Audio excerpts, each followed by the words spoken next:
Okay, so today we're going to dive into a story about ancient wisdom that, believe it or not, has some serious power to reshape our modern world. And it all kicks off with one simple question. And I mean really do it. Not in some sci-fi movie, but for real. You just step off a plane and boom, you're in a completely different year. Sounds impossible, right? Well, it's not. Yup, that's right. A single plane ticket to Ethiopia is literally a trip back in time. And the reason why? Well, it's a lot more fascinating than just some quirky calendar. So let's just start with this incredible fact. How on earth can an entire country be living in a different year than the rest of us? So while most of the world is on the Gregorian calendar, Ethiopia operates on its own ancient system. And it's not just the year that's different, they've got 13 months. That extra month, it's called Pagame, and it only has 5 or 6 days. So hey, if you're feeling a bit old, a trip to Ethiopia could literally make you 7 years younger.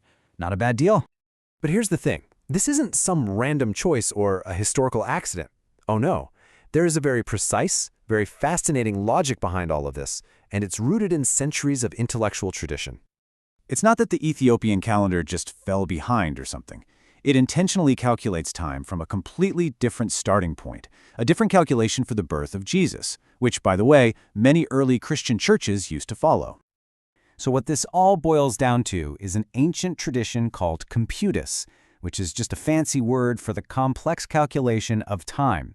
The Ethiopian Orthodox Church still uses a calculation for the birth of Jesus that's about 7 years different from the one the Roman Church adopted way back in the 6th century. They're both trying to measure the exact same thing, just using different ancient formulas to get there. Okay, so if this whole calendar system is based on these ancient, super complex calculations, you gotta wonder, right? How did they manage to preserve that knowledge so perfectly for over 1,000 years? Well, the answer lies in one of the world's greatest and most hidden intellectual treasures. We're talking about thousands, literally thousands upon thousands of handwritten books, many of them tucked away in remote monasteries. These are the Ge'ez manuscripts, written in an ancient language, and they are basically time capsules that carry all of Ethiopia's history, its theology, and its science. And this just shows you the incredible level of detail we're talking about. This calendar isn't just some old story passed down by word of mouth. It is the product of really sophisticated mathematics and astronomy, all carefully recorded on parchment. For instance, the main text for understanding their calendar is called the Bahire Hasab.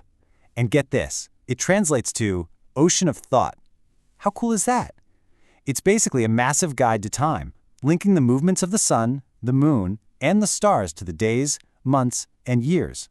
It's just a testament to this incredibly deep intellectual heritage.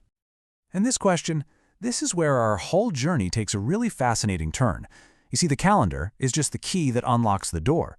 Once we open it and actually look inside these ancient texts, we find so much more than just calculations about the stars. Because what you find is honestly kind of mind-blowing. Buried inside these ancient religious manuscripts is a ton of secular knowledge.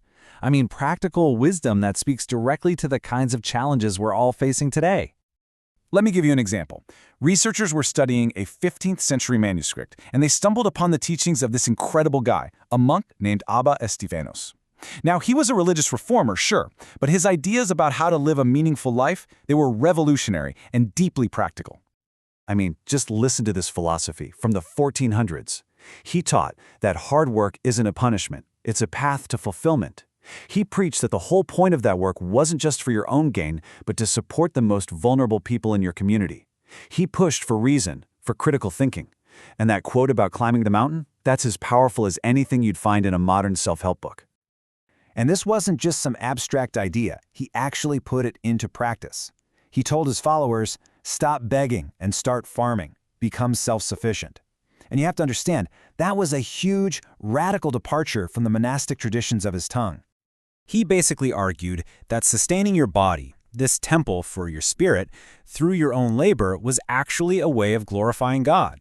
So in his view, there was no conflict at all between your everyday work and your spiritual devotion. Nope, they were two sides of the very same coin.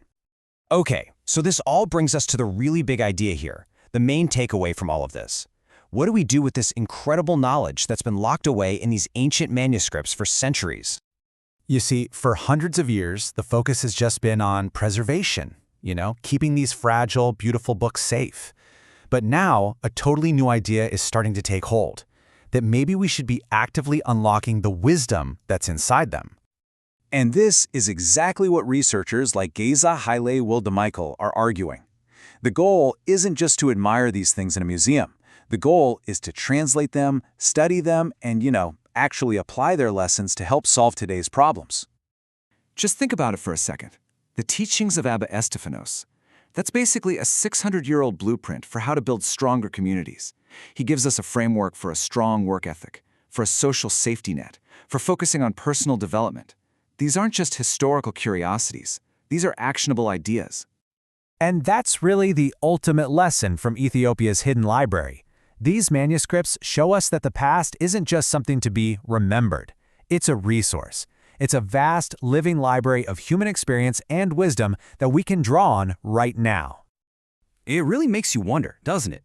If a 15th century monk in Ethiopia had such profound insights on building a better society, what kind of solutions might be waiting right now to be rediscovered in the stories, the texts, and the traditions from our own past?